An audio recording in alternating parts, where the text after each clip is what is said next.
Bakal calon Presiden Koalisi Perubahan untuk Persatuan, KPP, Anies Baswedan melontarkan sejumlah kritik terhadap kebijakan pemerintahan Presiden Joko Widodo. Dalam Milad PKS ke-21 di Istora Senayan, Anies menyinggung pembangunan jalan, penegakan hukum, hingga rangkap jabatan di era Jokowi. Anies mempermasalahkan pembangunan jalan tak berbayar di era Jokowi. Menurutnya, jalan tak berbayar yang dibangun di era Jokowi tak sebanyak era Susilo Bambang Yudhoyono, SBY. Anies menyebut ada pembangunan 1.600 km jalan tol dan 19.000 km jalan tak berbayar di zaman Jokowi. Dia menyebut pembangunan di zaman SBY 20 kali lipat dari capaian. Bandingkan dengan zaman Pak SBY, jalan yang tak berbayar adalah 144.000 km atau 7,5 kali lipat. Bila dibanding jalan nasional pemerintah ini 590 km, 10 tahun sebelumnya 11.000 km.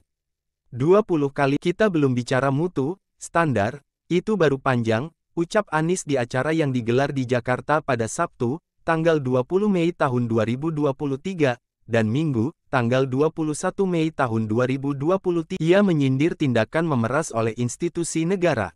Dia berkata ada upaya penyingkiran terhadap lawan politik melalui institusi. Menurut Anies, seharusnya pejabat tak boleh merangkap sebagai pengusaha. Bila hal itu terjadi, pejabat akan membuat aturan yang akan mereka jalani. Anies menyindir keberpihakan pemerintahan Jokowi kepada investor. Ia berpendapat seharusnya perekonomian negara tak condong ke investor raksasa. Bagaimana perekonomian memberikan kesetaraan kesempatan bukan hanya kepada investor raksasa untuk mendapatkan peluang usaha lewat pembangunan jalan tol, kata Anies. Mantan Menteri Pendidikan dan Kebudayaan era Jokowi JK itu menyinggung keberadaan mafia di negara ini. Anies berjanji akan memberantas mafia tersebut jika terpilih menjadi presiden. Dia menyebut para mafia berkuasa di sektor-sektor yang semestinya dikuasai negara. Beberapa di antaranya pertanian, tanah, bantuan sosial, hingga kesehatan. Mafia-mafia ini berderet, ada mafia bagian tanah, ada parkir, mafia kesehatan, mafia pemilu, mafia bansos, bahkan mafia proyek pemerintah, ya termasuk mafia BTS itu, ungkap Anies. Dia menyampaikan institusi semacam itu mengonsolidasikan kewenangan pada satu kelompok. Menurutnya, lembaga itu membatasi kesempatan partisipasi terhadap orang yang berbeda pikir. Ketika institusi politik, institusi ekonomi itu bersifat ekstraktif, memeras, maka pelan-pelan negaranya akan turun, tandasnya.